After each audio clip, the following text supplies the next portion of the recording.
Momentum देख लेते हैं। मोमेंटम क्या होता है? मोमेंटम मतलब जिसे समझाते हैं, एक चीज को फोर्स समझाते, संधारण को सुना। मान एक स्कूटी है, ठीक है, ये स्कूटी है, इस पे एक जन बैठा है और एक पोल में मार दिया धूम। अब इसका फोर्स लगा F1। अगर यही दो जने बैठा है गाड़ी में और फिर पोल में मारा, क्या लगा फोर्स? F2। यहीं पे अगर तीन जने बैठ गया और फिर पोल में मारा, लगेगा वो फोर्स। ज्यादा फोर्स कब लगेगा? एक्सट्रीम, जब तीन जने बैठेंगे। बस में क्या? अगर एक बस में खाली बस है तब वो टकराती है और बस पूरी तरह से लोडेड है आदमी से और का लगेज से, तो ज्यादा फोर्स इंपैक्ट करेगा। मतलब इसका मतलब ये है, एक केस हुआ। सेकंड केस समझाते हैं। मान ले आदमी तय थी, बट एक बार 10 मीटर पर सेकंड से टकराया, एक बार 20 मीटर पर सेकंड से टकराया और एक बार 30 मीटर पर सेकंड से टकराया, तो भी फोर्सेस का वैल्यू आपका बच्चा अलग है। अब इस केस में ज्यादा फोर्स का वैल्यू ज्यादा स्पीड होगा। मतलब फोर्स का डिपेंडेंसी दो चीजों पे जा रहा है, कितना वजन है और कितना उसका वेलोसिटी है। यही से आता है वर्ड मोमेंटम। मोमेंटम का आसान मतलब है, मोमेंटम इज डिफाइंड एज, सुनना बढ़िया से, मोमेंटम इज डिफाइंड एज, क्या बोलो? Product of mass and velocity. Mass और वेलोसिटी का प्रोडक्ट को मोमेंटम कहते हैं। P equals to mass into velocity. जितना ज्यादा, इसलिए जितना ज्यादा आपकी गाड़ी पे लोडेड रहेगा, आपका गाड़ी का मोमेंटम उतना ज्यादा रहेगा।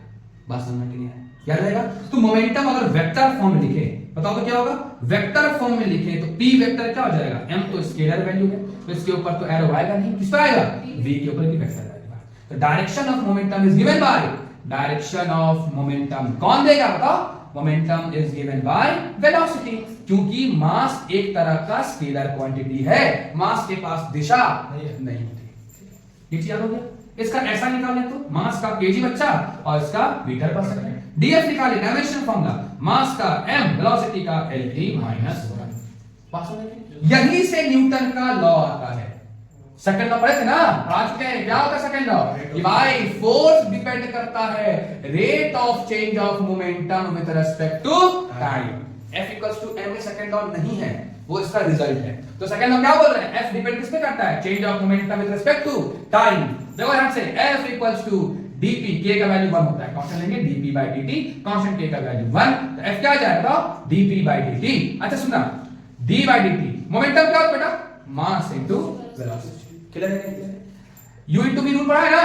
एक बार m बाहर d by dt of v और एक बार v बाहर d by dt of, ठीक।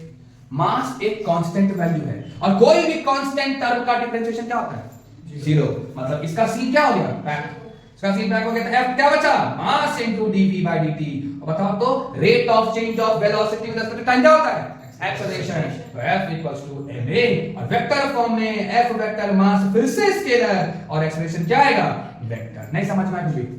है ना? इतना आसान है। तो मोमेंटम अब इससे समझ में आता है कि अगर एक बस है या गाड़ी तुमको ठोक रहा है और वो गाड़ी अगर खाली है, मतलब उसमें एक लोग बैठा हुआ है, वही बाइक पे 3 लोग बैठा हुआ है, बात समझ में आया कि नहीं? और रफ्तार सेम है, तो मास बढ़ाओगे तो मोमेंटम बढ़ेगा और रफ्तार बढ़ाओगे तो भी मोमेंटम बढ़ेगा। इसलिए ज्यादा तेज से गाड़ी चलता है, टकराता है तो ज्यादा नुकसान पहुंचता है, और कम तेज से टूटता है तो कम नुकसान पहुंचता है, क्योंकि मोमेंटम डिफाइन करता है।